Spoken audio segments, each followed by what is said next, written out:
Saudi Gulf breaking ന്യൂസിലേക്ക് സ്വാഗതം. പ്രവാസലോകത്തെ വിവിധ വാർത്തകൾക്കായി ഈ ചാനൽ സബ്സ്ക്രൈബ് ചെയ്യൂ. മധ്യപൗരസ്ത്യ മേഖലയിൽ സമ്പൂർണ്ണ യുദ്ധത്തിന്റെ സാധ്യതകൾ വ്യക്തമായി വർദ്ധിച്ചുകൊണ്ടിരിക്കുകയാണെന്ന് സൗദി വിദേശകാര്യമന്ത്രി അമീർ ഫൈസൽ ബിൻ ഫർഹാൻ അറിയിച്ചു. ഐക്യരാഷ്ട്രസഭയിലെ G20 വിദേശകാര്യമന്ത്രിമാരുടെ യോഗത്തിൽ സംസാരിക്കുകയായിരുന്നു അദ്ദേഹം.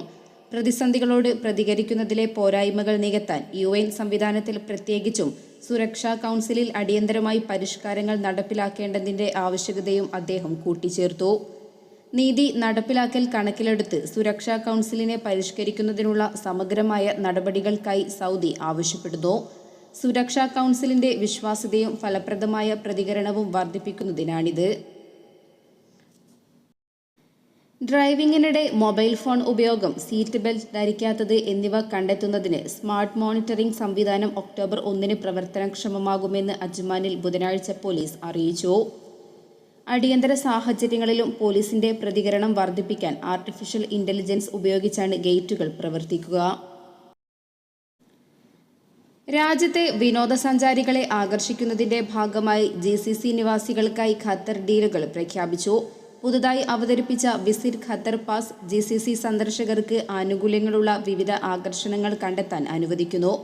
2024 സെപ്റ്റംബർ 30 വരെ നീട്ടി ഭക്ഷണവും പാനീയങ്ങളും, സൗന്ദര്യവും, സ്പായും, ആരോഗ്യവും, ശാരീരികക്ഷമതയും, വിനോദവും, റൂം നൈറ്റ്സ് സേവനങ്ങളും, ചില്ലറ വിൽപ്പനയും ഉൾപ്പെടെ വിവിധ വിഭാഗങ്ങളിലായി 30 മുതൽ 50% വരെ കിഴിവുകളും പാസ് നൽകുന്നുണ്ട്. വിസിറ്റ് ഖത്തർ മൊബൈൽ ആപ്പ് വഴി പാസ് സൗജന്യമായി ലഭിക്കും. പങ്കെടുക്കുന്ന വേദികളിൽ യാത്രക്കാർക്ക് മുൻകൂട്ടിയോ നേരിട്ടോ ഓഫറുകൾ റെഡീം ചെയ്യാം. ഖത്തറിനെ ആകർഷകമായ വിനോദസഞ്ചാര കേന്ദ്രമാക്കി മാറ്റുന്നതിനുള്ള നടപടിയാണിത്. കൂടാതെ വിസിറ്റ് ഖത്തർ പാസിന് മാത്രമായി സെപ്റ്റംബർ മാസത്തിലുടനീളം buy one get one free campaign ആരംഭിക്കുന്നു. കഴിഞ്ഞ 2 മാസങ്ങൾക്ക് മുമ്പാണ് എയർ ഇന്ത്യ എക്സ്പ്രസ് തങ്ങളുടെ ബാഗേജ് പരിധിയിൽ മാറ്റം വരുത്തിയത്. UAE നിന്നും നാട്ടിലേക്ക് ടിക്കറ്റ് എടുക്കുന്നവർക്ക് സൗജന്യ ബാഗേജായി 30 കിലോ ആണ് കൊണ്ടുപോകാൻ അനുവദിച്ചിരുന്നത്. എന്നാൽ പിന്നീട് ഇത് 20 കിലോ ആയി വെട്ടിക്കുറച്ചു. പ്രവാസികളുടെ ഭാഗത്തു നിന്നും വലിയ എതിർപ്പാണ് ഇതിനുണ്ടായത്. പിന്നീട് വിഷയത്തിൽ നിരവധി പ്രവാസി സംഘടനകൾ ഇടപെട്ട് ഇപ്പോൾ പ്രശ്നത്തിന് പരിഹാരമായിരിക്കുകയാണ്. പ്രവാസികളുടെ വൻ പ്രതിഷേധത്തെ തുടർന്നാണ് സൗജന്യ ബാഗേജ് പരിധി വീണ്ടും എയർ ഇന്ത്യ എക്സ്പ്രസ് പിൻവലിച്ചിരിക്കുന്നത്. ഇന്നലെ മുതൽ പഴയ ബാഗേജ് പരിധി പുനഃസ്ഥാപിച്ചിട്ടുണ്ട്. ഇന്നലെ രാത്രി 12 മണിക്ക് ശേഷം ടിക്കറ്റ് ബുക്ക് ചെയ്തവർക്ക് ഇതിന്റെ ഗുണം ലഭിക്കും. UAE ഇന്ത്യ സെക്ടറിലേക്കാണ് എയർ ഇന്ത്യ ബാഗേജ് പരിധി കുറച്ചിരുന്നത്. ടിക്കറ്റ് ഉടമകൾക്ക് ഇന്നു മുതൽ 30 കിലോ ബാഗേജ് സൗജന്യമായി കൊണ്ടുപോകാം. കഴിഞ്ഞ ഓഗസ്റ്റിലാണ് ടിക്കറ്റ് ബുക്ക് ചെയ്തവർക്ക് ബാഗേജ് പരിധി എയർ ഇന്ത്യ വെട്ടിക്കുറച്ചത്. 30 കിലോയിൽ നിന്നും 20 കിലോ ആക്കിയാണ് കുറച്ചത്. UAE ഇന്ത്യ സെക്ടർ എപ്പോഴും ആളുകൾ സഞ്ചരിക്കുന്ന ഒരു റൂട്ടാണ്. നാട്ടിൽ നിന്നും വെക്കേഷൻ കഴിഞ്ഞ് തിരിച്ച് ദുബൈയിലേക്ക് പോകുന്ന കുടുംബങ്ങൾക്കാണ് ഇത് വലിയ പ്രതിസന്ധി ഉണ്ടാക്കിയത്. സീസൺ സമയമായാൽ ടിക്കറ്റ് നിരക്ക് കൂട്ടി പ്രവാസികളെ പിഴിയുന്നതും എയർലൈനുകളുടെ ഒരു രീതിയാണ്. അതിൻ്റെ ഇടയിലാണ് ഇരുട്ടടിയായി ഇത്തരത്തിലുള്ള തീരുമാനവും എത്തിയത്. UAE ഇന്ത്യ സെക്ടറിലെ എയർ ഇന്ത്യ എക്സ്പ്രസ് യാത്രക്കാർ കുറയ്ക്കണം എന്നുള്ള ആഹ്വാനം പല പ്രവാസി സംഘടനകളും നടത്തിയിരുന്നു. കടുത്ത പ്രതിഷേധം പ്രവാസികൾ രേഖപ്പെടുത്തുന്നതിന്റെ പശ്ചാത്തലത്തിലാണ് എയർ ഇന്ത്യ തങ്ങളുടെ തീരുമാനം പുനർക്രമീകരിക്കാൻ തീരുമാനിച്ചത്. രാജ്യത്തെ തൊഴിൽ നിയമ ലംഘനവുമായി ബന്ധപ്പെട്ട് നിരവധി വിദേശികളെ തൊഴിൽ മന്ത്രാലയം അറസ്റ്റ് ചെയ്തു. വ്യത്യസ്ത ഗവർണറേറ്റുകളിലെ വിവിധ വിലായത്തുകളിൽ കഴിഞ്ഞ ദിവസങ്ങളിൽ നടത്തിയ പരിശോധനയിലാണ് പ്രതികൾ അറസ്റ്റിലായത്. ഡയറക്ടറേറ്റ് ജനറൽ ഓഫ് ലേബർ സംയുക്ത പരിശോധനാ സംഘത്തിന്റെ നേതൃത്വത്തിലായിരുന്നു നിയമലംഘകർക്കായുള്ള പരിശോധന. പ്രതികൾക്കെതിരെ നടപടികൾ സ്വീകരിച്ചതായി ബന്ധപ്പെട്ട അധികൃതർ വ്യക്തമാക്കി. ഖരീഫ് കാലത്ത് തൊഴിൽ നിയമ ലംഘനങ്ങൾ ഒഴിവാക്കുന്നതിന് ഡയറക്ടറേറ്റ് ജനറൽ ഓഫ് ലേബർ വിഭാഗം നടത്തിയ പരിശോധനയിൽ 1500-ൽ പരം ആളുകൾ അറസ്റ്റിലായി. ജൂൺ 21-നും സെപ്റ്റംബർ 21-നും ഇടയിൽ 1594 തൊഴിൽ നിയമലംഘകരെ പിടികൂടിയതായി മന്ത്രാലയം അറിയിച്ചു. സ്വദേശിവൽക്കരിച്ച തസ്തികകളിൽ ജോലി ചെയ്തവർ, സ്പോൺസറിൽ നിന്നും മാറി തൊഴിലെടുത്തവർ, അനധികൃതമായി ഡെലിവറി സേവനം നടത്തിയവർ, ഹോട്ടൽ റിസപ്ഷൻ ക്ലർക്കുകൾ, തെരുവ് കച്ചവടക്കാർ, കാർ വാടകയ്ക്ക് നൽകിയവർ തുടങ്ങിയവർ അറസ്റ്റിലായവരിൽ ഉൾപ്പെടുന്നു. സുരക്ഷിതവും സുസ്ഥിരവുമായ തൊഴിൽ വിപണി പ്രദാനം ചെയ്യുക എന്ന ലക്ഷ്യത്തിൽ Dhofar governorate directorate general of labour വിഭാഗത്തിന്റെ നേതൃത്വത്തിലാണ് പരിശോധനകൾ ഉൾപ്പെടെ നടന്നത്.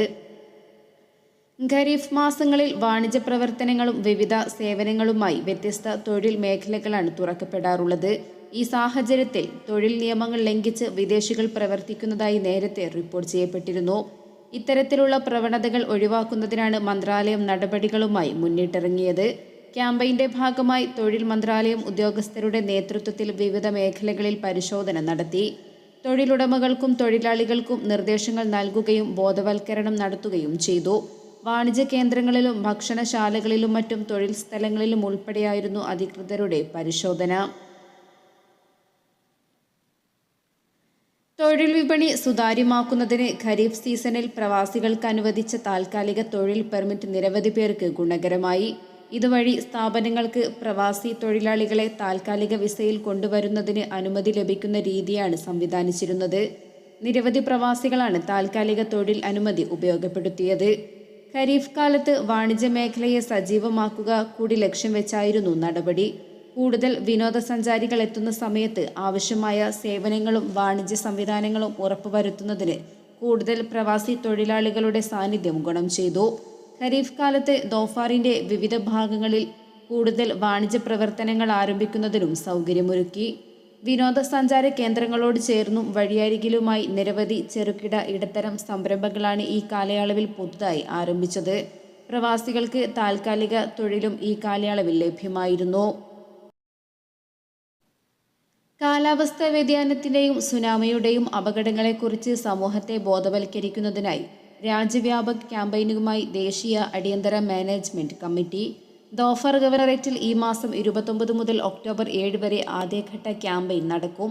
അപകടങ്ങൾക്കുള്ള മുൻകൂർ മുന്നറിയിപ്പ് സംവിധാനങ്ങൾ പ്രദേശവാസികളെ പരിചയപ്പെടുത്തുകയും ചെയ്യും. മാറിക്കൊണ്ടിരിക്കുന്ന കാലാവസ്ഥാ വ്യതിയാനങ്ങളും സുനാമി തിരമാലകളും മൂലമുണ്ടാകുന്ന അപകട സാധ്യതകളെക്കുറിച്ചുള്ള സാമൂഹിക അവബോധം വർദ്ധിപ്പിക്കുകയാണ് ക്യാമ്പയിൻ ലക്ഷ്യമിടുന്നത്. ദോഫർ ഗവർണറേറ്റിലെ എല്ലാ വിലായത്തുകളിലും പ്രചാരണം നടത്തും. പ്രാദേശിക സമൂഹത്തെ ലക്ഷ്യമിട്ട് വിദ്യാഭ്യാസം, സമ്പദ്വ്യവസ്ഥ, സുരക്ഷ, കമ്മ്യൂണിറ്റി ഇടപെടൽ എന്നിങ്ങനെ 4 പ്രധാന മേഖലകളിൽ ക്യാമ്പയിൻ ശ്രദ്ധ കേന്ദ്രീകരിക്കും.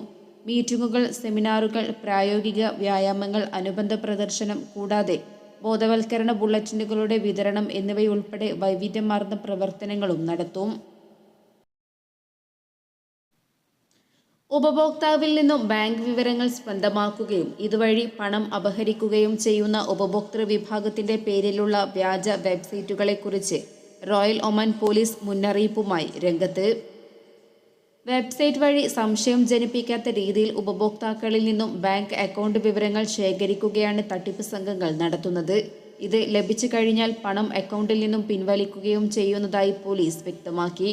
ഇത്തരം തട്ടിപ്പുകളെക്കുറിച്ച് ബോധവാന്മാരാകണമെന്ന് ആർഒപി എക്സിലൂടെ ഓർമ്മിപ്പിച്ചു.